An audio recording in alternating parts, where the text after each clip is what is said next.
මා දැක්කා ඊයේ මහින්දානන්ද අලුත්ගමගේ කුසිකර්ම අමාත්‍යතුමා හිටපු ජනාධිපති මෛත්‍රීපාල සිරිසේන මහත්මයා ගැන කියනවා. ඔහු පාවිච්චි කරන ලද වාහන ප්‍රමාණ ගැන, ඔහුගේ නිවසේ දිග පළල නේද මහජනයාගේ ධනය විනාශ කරන ආකාරය පිළිබඳ කියනවා. හිටපු ජනාධිපතිතුමා ගැන, ඒ ගැන මහින්ද රාජපක්ෂ මහත්මයා ගැන කියනවා හෙලිකොප්ටර් පාවිච්චි කරපු විදිහ, චාටර් ෆ්ලයිට් තරන් ලෝක වටේ ගියපු විදිහ, වාහන පාවිච්චි කරපු විදිහ. දයසිරි ජයසේකර රාජ්‍ය අමාත්‍යතුමා ඉන්න ජනාධිපතිතුමා ගැන කියනවා ඔය කිව්වට වාහන තුන යන්නේ මෙහෙමයි, එක දවසේ මාතරට 3යි, අනුරාධපුරයට 3යි, කතරගමට 3යි. ඒ කියන්නේ රාජ්‍ය අමාත්‍යතුමා.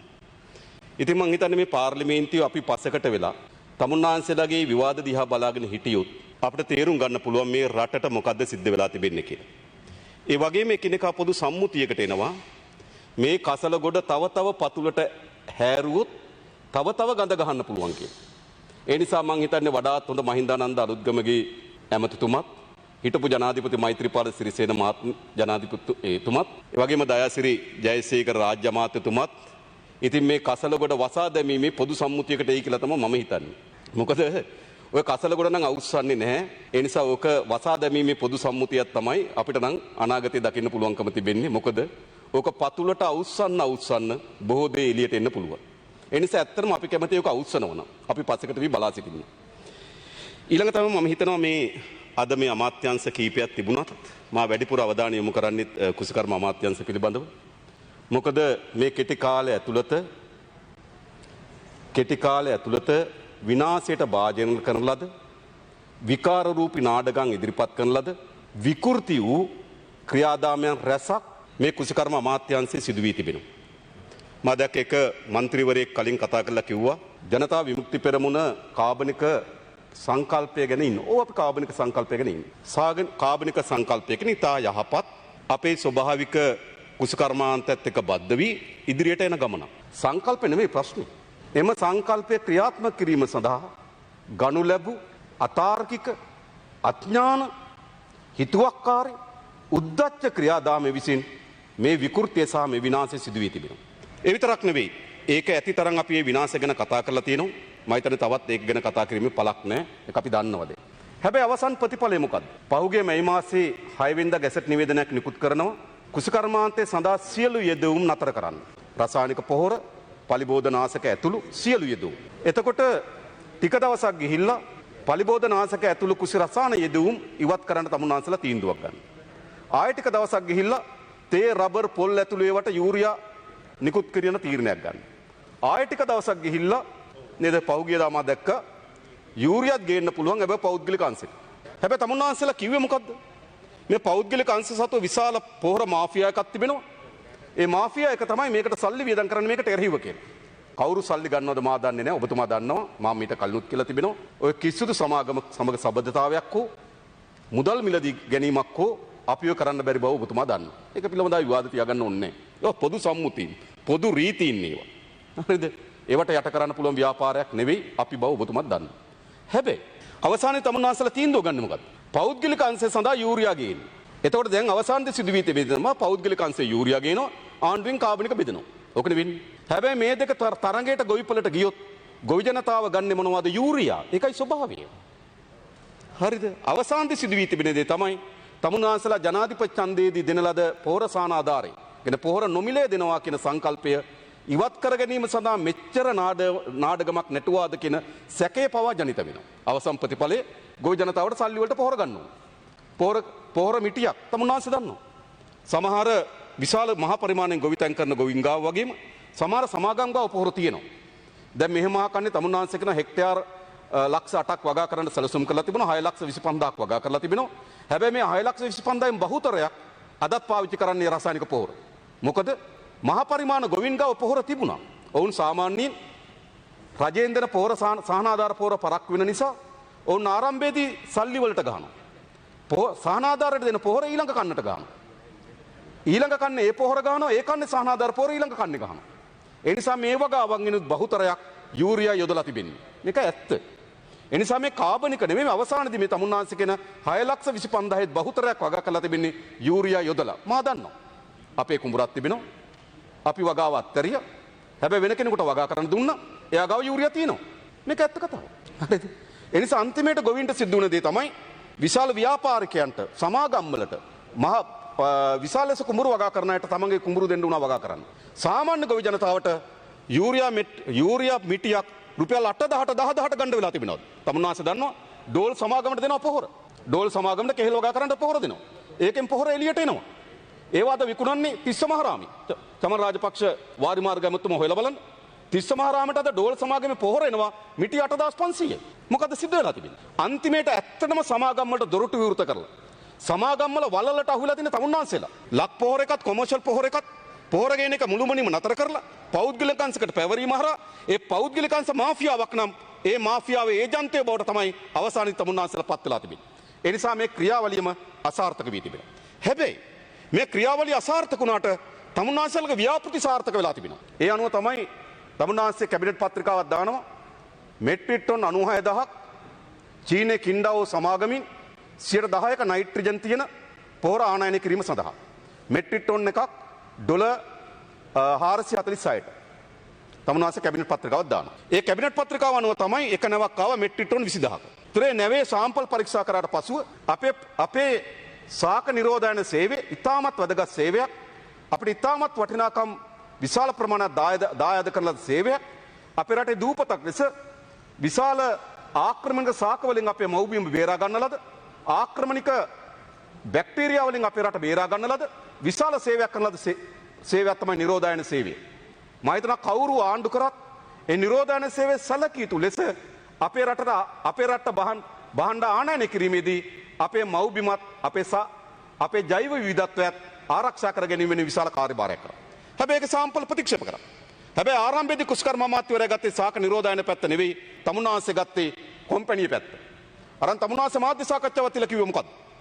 මේ කුමන්ත්‍රණයක් බවත් මේ අපරාධ පරීක්ෂණ දෙපාර්තමේන්තුවට බාර දෙන බවත් මේට ඉන්ජෙක්ෂන් එකකින් බැක්ටීරියා ඇතුල් කර තිබෙන බවත් නියෝජනය කරේ කාගේ පැත්තද? සමාගම පැත්ත. ඒ නිසා නෙවෙයි අපි සමාගම්කාරයන්ගේ පැත්ත ඔබතුමාලා. ඒ විතරක් නෙවෙයි දැන් මේ නැව විශාල ප්‍රශ්නයකට තුඩු දී තිබෙනවා. ඒ නැව දැන් මේ ලංකාව මුහුද වටේ හතර වටේ කරකිනවා. චීනේ පැත්තෙන් ගත්තොත් සාධාරණ. එයි තමුන්නාන්සේලා 75ක් ලක් පොහොර එකනොත් 25ක් කොමර්ෂල් පොහොර සමාගෙමිනුත් මේ පොහොර නැව ගෙන්වීම සඳහා එල්සී ඕපන් කරා. ණයවර ලිපිය ඕපන් කරා. ණයවර ලිපියක් විවෘත කරනවා කියලා කියන්නේ අවසාන වශයෙන් සැපයුම්කරුවා සහ මිලදී ගන්න අතර තියෙන පොදු සම්මුතිය. ඉතින් සැපයුම්කරුවා කින්ඩාවෝ සමාගම් පොහොර එව්වා. දැන් තමුන්නාන්සේලා කියනවා ගන්න නැහැ කියලා. ගන්නත් බෑ. මේකනේ ප්‍රශ්නේ. හැබැයි අපි දැනගන්න කැමතියි. සාක නිරෝධායන සේවයේ සාම්පල් පරීක්ෂා කිරීමට පෙර මේ ණයවර ලිපිය නිකුත් කරේ කවුද? අද ඩොලර් මිලියන 9කට ආසන්න මුදලක් වන්දිගමට සිදු වී තිබෙනවා. තව බේරුම් කරන මණ්ඩලයකට ගියොත් අපිට තවත් විශාල ප්‍රමාණයක් වන්දිගමට සිද්ධ වෙනවා. අපේ බැංකු පද්ධතිය කරේ ජාත්‍යන්තර විශ්වාසය බිඳ වැටෙනවා. දැන් මේකේ ප්‍රශ්නේ තියෙන්නේ කොතනද? සාම්පල් පරීක්ෂා කිරීමකින් තොරව ණයවර ලිපි නිකුත් කිරීම සඳහා නියෝග දුන්නේ කවුද? ඒක පාර්ලිමේන්තුවට කියන්නේ. මේක දැනගන්න ඕන. සාමාන්‍යයෙන් අපි දන්නවා ඕනෑම ණයවර ලිපියක් නිකුත් කරනවා කියලා කියන්නේ සැපයුම්කරුවා සහ මිලදී ගන්න අතර ඇති වන අන්තිම එකඟතාවය. ඔබ බඩු එවන්න අපි සල්ලි දෙන්න. ඒක තමයි ණයවර ලිපියක හරය. දැන් බඩු එවලා තියෙනවා දැන් සල්ලි ඉල්ලනවා. ඒ නිසා මෙතන ප්‍රශ්නේ තිබෙන්නේ ණයවර ලිපිය නිකුත් කිරීමට පෙර ණයවර ලිපිය නිකුත් කරන්න සාම්පල් පරීක්ෂාවට පෙර කිරීම සඳහා නියෝග දුන්නේ කවුද? ඒක මේ පාර්ලිමේන්තුව දැනගන්න ඕන. එහෙම නැතුව මේ කෝටි ගණන් වන්දි ගෙවන්නේ තමුන්නාන්සේලාගේ ධනෙ නෙවෙයි. මේක අදාළ අමාත්‍යවරුන්ගේ ධනෙන් උපයා ගන්න ලද ධනෙන් මේ කොටස ගෙවනවා නම් අපිට ප්‍රශ්නයක් නැහැ. හැබැයි මේ ගෙවන්නේ අද විශාල ඩොලර් හිගයකට රට මුහුණ දීලා තිබියදී මේ මහජනයාගේ ධනය කෝටි ප්‍රකෝටි ගණන් නාස්ති කරන පාලනයක් නැවතත් මේ ජනතාවගේ ධනෙ නාස්ති කර ගැනීම සඳහා තමයි මේ අවසන් ප්‍රතිඵලය. ඒ නිසා මේ වන්දි ගෙවිය යුතු වන්නේ රටක් නෙවෙයි මේ නියෝග දෙන ලද දේශපාලන අධිකාරී. ඒක තමයි එක. දෙවැනි එක ඊට පස්සේ තමුන්නාන්සලා කඩිමුඩිය නැනෝ නයිට්‍රජන්. ඒක බොරුවක් හොඳේ. මා බැලුවා ඔවුන්ගේ ඔක්කොම රිසර්ච් පේපර්ස්. ඒ ඔක්කොගෙම ඔවුන්ගේ පර්යේෂණ පත්‍රිකාවල තිබෙන්නේ නැනෝ යූරියා. ඒ විතරක් ඔවුන්ගේ පේටන්ට් බලපත්‍රය. පේටන්ට් බලපත්‍රයත් ඔවුන් සඳහන් කරන්නේ ඔවුන් ගන්නේ නැනෝ යූරියා වලට මේ පරීක්ෂණයේ පේටන්ට් බලපත්‍රය තිබෙන්නේ. ඒ නිසා මේ නැනෝ නයිට්‍රජන් කියලා මුසාවක් කියන බා මේක නැනෝ යූරියා. එතකොට මේ නැනෝ යූරියා ආනයනය කරේ කොහොමද? අපි දන්නවා සාමාන්‍යයෙන් ඕනෑම ටෙන්ඩර් පටිපාටියකදී අපි ණයවර ලිපිය නිකුත් කරන ලබන්නේ කාටද? සැපයුම්කරුට. දැන් උදාහරණයකට ගත්තොත් කින්ඩාවෝ සමාගමෙන් කාබනික පොහොර ආනයනය කරනවා. හැබැයි අපි ණයවර ලිපිය නිකුත් කරන්නේ කින්ඩාව සමාගම. ඒකේ ලෝකල් ඒජන්ට් කවුද? කෙලීනා සමාගම. අපේ ගාමිණිසෙන්රත් ජන අග්‍රාමාත්‍ය අගමැතිතුමාගේ ලේකම්ගේ ඥාති සොහිරුගේ කෙලීනා කියන සමාගම ලෝලිතගේ. ඒතර ඒගොල්ලෝ තමයි දේශීය ඒජන්ට්. දේශීය නියෝජිතය. හැබැයි අපි LEC එක ඕපන් කරන් කාටද? කින්ඩාව සමාගමට. તો කින්ඩාව සමාගමෙන් තමයි ඒජන්ට් කමිෂන් එක ගෙවන්නේ. හැබැයි තමුන්නාන්සලා මේ මිලදී ගැනීමෙත් මේ නැනෝ පොහොර මිලදී ගැනීමෙත් නැනෝ යූරියා මිලදී ගැනීමෙදී තමුන්නාන්සලා සල්ලි යවන්නේ කාටද? මොහන් ටී පෙරේරාගේ එදාම 18 වෙනිදා විවෘත කරන ලද ටවුන් හෝල් ශාඛාවේ මහජන බැංකුවට සල්ලි යවනු. කවදාද කරු മന്ത്രിතුමනි සප්ලයියට නැතුව ඒජන්ට් සල්ලි ගෙවන්නේ? සප්ලයියට තමයි ණයවරි නිකුත් කරන්නේ. සප්ලයි තමයි ඒජන්ට් කමිෂන් එක ගෙවන්නේ. හැබැයි 18 වෙනිදා බැංකු account එකක් ආරම්භ කරනවා මේ ටවුන් හෝල් ශාඛාවේ මහජන බැංකුවේ. ටවුන් හෝල් මහජන බැංකු ශාඛාවට විදේශ මුදල් පිළිබඳ account එකක් ආරම්භ කරන්නත් බෑ. ඒත් ආරම්භ කරනවා. කවුද නියෝග දුන්නේ? පී.බී. ජයසුන්දර. අද එම බැංකුවේ නියෝජ්‍ය කළමනාකරුතුමිය අපරාධ පරීක්ෂණ දෙපාර්තමේන්තුවට ගිහිලා කට උත්තරයක් ලබා දී තිබෙනවා. පී.බී. ජයසුන්දර මෙම බැංකු ගිණුම ආරම්භ කිරීම සඳහා උපදෙස් ලබා දුන්නු බවට. ඒක මා දැක්කා ඉතාමත් ප්‍රසිද්ධ පුවත්පතක් වූ නේද තමුන්නාන්සලාගේ හිතවත් පුවත්පතකට වාර්තා කළ තවන මුල් පිටුවේ හෙඩිම හැටියට ප්‍රධාන ප්‍රවෘත්ති හැටියට. එතකොට එතන ඩොලර් ලක්ෂ 11කට ආසන්න මුදල් ප්‍රමාණයක් දර කරනවා. හැබැයි කැබිනට් තීරණයක් නෑ. මේක සිද්ධ වෙන්නේ 18 වෙනිදා උදේ. තමුන්නාන්සලා කැබිනට් මණ්ඩලය රැස් වෙන්නේ 18 වෙනිදා හවස. 18 වෙනිදා දවසේ තමයි කැබිනට් මණ්ඩලයෙන් අනුමැතිය දෙන්නේ මේ මුදල් වියදම් කරන්න. හැබැයි තමුන්නාන්සලා 18 වෙනිදා උදේ මොහන් ටී පෙරේරාගේ account එකට සල්ලි යවනවා. සල්ලි යවනවා විතරක් නෙවෙයි. එතනදී එයා 3 ලක්ෂ ගණනක් තමයි මේ වගේ වියදම් වෙන්නේ යාට. පළමු තොගේ සඳහා. හැබැයි 8 ලක්ෂයක් එයාගේ account එකේ තියෙනවා. ගරු മന്ത്രിතුමනි, භාණ්ඩාගාරයේ සතු ධනෙ පුද්ගලයෙකුගේ account එකක තියෙන්න පුළුවන්ද? දැන් තමුන්නාන්සලා අපේ රටට භාණ්ඩාගාරයේ මුදල් කොච්චරද කියලා කිව්වොත් කියන්න ඕනේ මොකද්ද? ඒකාබද්ධ මුදල මෙච්චර තියෙනවා. මොහන් ටී පෙරේරාගේ account එකේ මෙච්චර තියෙනවා. කවුරු හරි ඒ වෙලාවේ ඇහුවනම් ලංකාවේ භාණ්ඩාගාරයේ සතුව කොච්චර මුදල් ප්‍රමාණයක් තියෙනවද කියලා තමුන්නාන්සලා මුදල් ප්‍රමාණය කියන්න සිද්ධ වෙන්නේ නේද? භාණ්ඩාගාර account එකේ ඒකාබද්ධ මුදලේ සල්ලි මෙච්චර තියෙනවා. මොහන් ටී පෙරේරාගේ ආණ්ඩුවේ සල්ලි මෙච්චර තියෙනවා. ආණ්ඩුවේ සල්ලි එහෙම මොහන් ටී පෙරේරාගේ account වල තියෙන්න පුළුවන්. ඉතින් තමුන්නාන්සලා ගොවි ජනතාව අපහසුතාවයට පත් වුණාට තමුන්නාන්සලා පල නෙලාගෙන තියෙන බව තමයි පෙන්눔 කරන්නේ. ඒ විතරක් නෙවෙයි. මේ මිලදී ගැනීම පිළිබඳව තමුන්නාන්ස ඉස්සලම දැන් මේ ලීටරය ඩොලර් 12ට. හැබැයි තමුන්නාන්ස දෙවෙනි කැබිනට් පත්‍රිකාව දාන 10ට. මගාව මේ පත්‍රිකා දෙකම තියෙන වෙලාව නැති නිසා තමුන්නාන්ස දෙවෙනි 10ට දානවා. ඒ විතරක් නෙවෙයි. මීට කලින් දැන් වාර්තා වෙලා තිබෙනවා මේක ලංකාවේ ඉන්දියාවේ නම් මෙහි මිල රුපියල් 254යි කියලා. 654යි කියලා. හැබැයි තමුන්නාන්සලා මිලදී අරන් තියෙන්නේ 2520ට. 4 ගුණයකට. මේ ඉන්දියාවේ නම් මෙහෙට බඩු ගේන්න 4 ගුණයක්. තමුන්නාන්සලා පළවෙනි ඇනුම් කරා. අර මට මතකයි ඒ ගුවන් යානෙන් ලංකාවේ පළවෙනි වතාවට පොහොරාව ගුවන් යානෙකින්. හරිද? ගුවන් යානෙන් පොහොරෙන්ට අමතවරු ගණනාවක් ගියා පොහොර පිළිගන්න. මන්දක ප්‍රවෘත්ති වාර්තා නිර්මාණය කරා මෙට්‍රික් ටොන් ලක්ෂ 90ක් ආපු බව. මේ සමාන මෙට්‍රික් ටොන් 90000ක් ආපු බව. හැබැයි මෙට්‍රික් ටොන් 90000ක් ආවේ නෑ. ආවේ මෙට්‍රික් ටොන් 45000යි. වැඩිම පටවන්න පුළුවන් එච්චරයි. හරිද? හැබැයි මිලිලීටර් 500 බෝතල් 90000ක් ආවා. ඔක ඇත්ත කතාව. හරිද? හැබැයි මොකක්ද උනේද? දැන් අවසානයේ අධික මිලට පොහොර ගත්ත සියලු මිලදී ගැනීම ක්‍රියාපටිපාටි අනුගමනය කරා. මම දැනගන්න කැමතියි මොහන් ටී පෙරේරාගේ account එකට සල්ලි මාරු කරේ මොන account එකකින්ද? සාමාන්‍ය අපි මේ පාර්ලිමේන්තුව මොකද කරන්නේ? අපි මේ පාර්ලිමේන්තුව අද කරන දේ තමයි කුසිකර්ම අමාත්‍යාංශයට අදාළ වැය ශීර්ෂය සම්මත කරනවා. ඒ වැය ශීර්ෂයේදී තමුන්නාන්සලා ගාව මේ පොත අපිට දෙනවා. කුසිකර්ම අමාත්‍යාංශයට මෙච්චරයි, ඒකෙන් දෙපාර්තමේන්තුවට මෙච්චරයි, දෙපාර්තමේන්තුවෙන් ඉපලෝගම ගොවිපලට මෙච්චරයි, ඉපලෝගම ගොවිපලේ බීජ සංවර්ධනයට මෙච්චරයි. ඒතර මේම තමයි ඉන්නේ. එහෙනම් අවසන් වැය ශීර්ෂය දක්වා අපි අනුමත කරනවා. හැබැයි මොහන් ටී පෙරේරාගේ account එකටද මේ මොන වැය ශීර්ෂෙන්ද? එහෙම පුද්ගලික account වලට භාණ්ඩාගාරයට සල්ලි දාන්න බෑ. භාණ්ඩාගාරයට සල්ලි දාන්න පුළුවන්කම තිබෙන්නේ නිසි පරිදි වැය ශීර්ෂයකට පාර්ලිමේන්තුවට ගෙනල්ලා ඒ වැය ශීර්ෂය අනුමත කරගෙන. එහෙම නැත්නම් පරිපූර්ණ ඇස්තමේන්තුවක් ඉදිරිපත් කරලා. හැබැයි මම දැනගන්න කැමතියි මේ මොහන් ටී පෙරේරාගේ account එකට ඒකාබද්ධ මුදලෙන් සල්ලි දැම්මේ කොහොමද? කිසිදු වැය ශීර්ෂයකට නැතුව account එකකට සල්ලි දාන්න අයිතියක් නැහැ. පීබී ජයසුන්දර මෙරට බහණ්ඩාගාරය අයිතිකාරය නෙවෙයි. මතක තියාගන්න. එයා ජනාධිපතිවරයාගේ ලේකම්වරයා විතරයි. මේ අමාත්‍යවරුන්ගේ සියලු මේවුම් කටයුතු කරන පීබී ජයසුන්දර. මේ ගනුදෙනු පිටපස්සේ ඉන්නේ යා. මතක තබා ගන්න සමහර අය වගේ. සමහර අය වගේ පිටපස්සේ ඉන්නේ යා. ජනාධිපතිවරයා හිතනවා ඒ අදූෂිත පුද්ගලයෙක් කියලා. හැබැයි ඌවට ඉඳගෙන දූෂණ ගනුදෙනු වල ඔයාද පීබී ජයසුන්දර යෙදලා තිබෙනවා. මේ රටේ ආර්ථිකය මේ තරම් විශාල ප්‍රපාතයකට ගෙනීමේ ප්‍රධාන පුද්ගලයා පීබී ජයසුන්දර. පීබී ජයසුන්දර ඉක්මවා යන තමුන්නාසලා දේශපාලන නායකත්වයක් නේ. පීබී ජයසුන්දර අතේ නැටවෙන ජනාධිපතිවරයෙක් ඉන්නේ.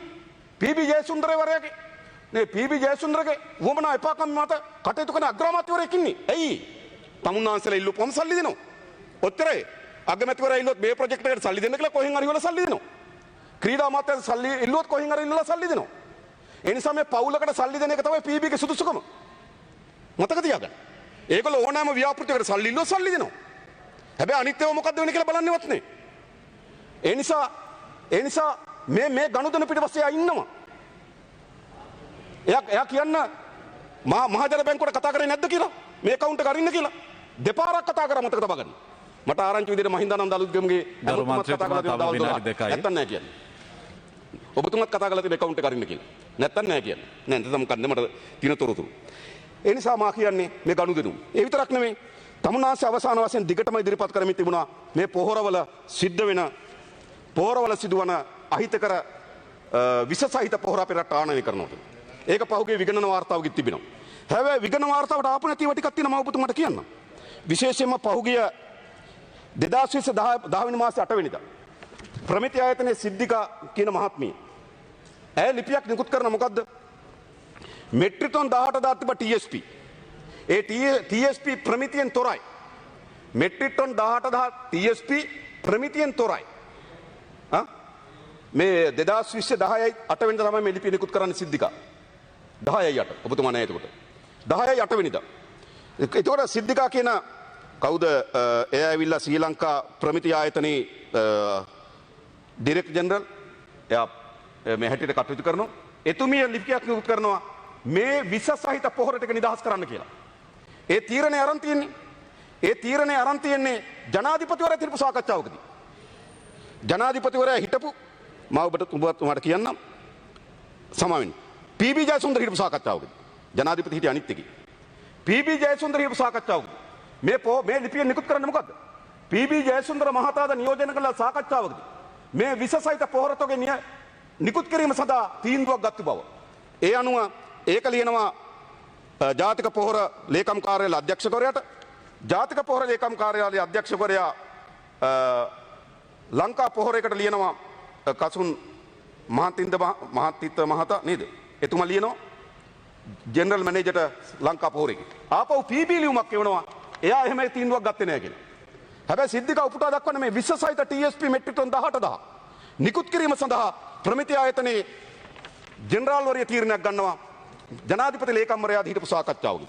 ඊළඟ මන්ත්‍රීතුමා අවසන් කරන්න. අවස්ථාව දෙකක් තියෙනවා. පොඩි විනාඩි දෙකක් දෙන්න මම දෙකෙන් කියන විනාඩි දෙකෙන් කියන්නම්.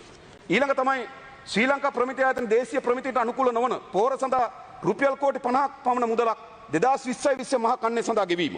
මේ තියෙන මාගාවේ ඒක පිළිබඳ සමස්ත විස්තර. මේ සාකච්ඡාව විශේෂයෙන්ම තමුන්නාන්සේට මම කියන්නම් මේ විස සහිත පොහොර තිබුණ බව කියනවා. ඒකෙදි විශේෂයෙන්ම මම ඔබට කියන්නම් මේ අපේ රටේ ටෙස්ට් කරනවා මේක පරීක්ෂාවට භාජනය කරාට පස්සේ මේ පොහොර තොගේ ආසනික් තියෙනවා කිලෝග්‍රෑම් එකකට මිලිග්‍රෑම් 38ක්.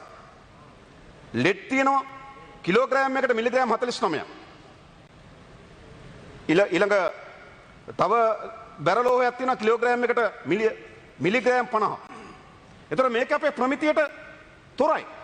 අපේ රටේ ප්‍රමිතිය තියෙන්නේ මොකක්ද? අපේ රටේ ප්‍රමිතිය තියෙන්නේ ආසනික් තියෙන්න පුළුවන් කිලෝග්‍රෑම් එකකට මිලියන 25යි. සමාන කිලෝග්‍රෑම් එකකට මිලිග්‍රෑම් 25යි. ලෙඩ් තියෙන්න පුළුවන්කම තියෙන කිලෝග්‍රෑම් එකට මිලිග්‍රෑම් 30යි.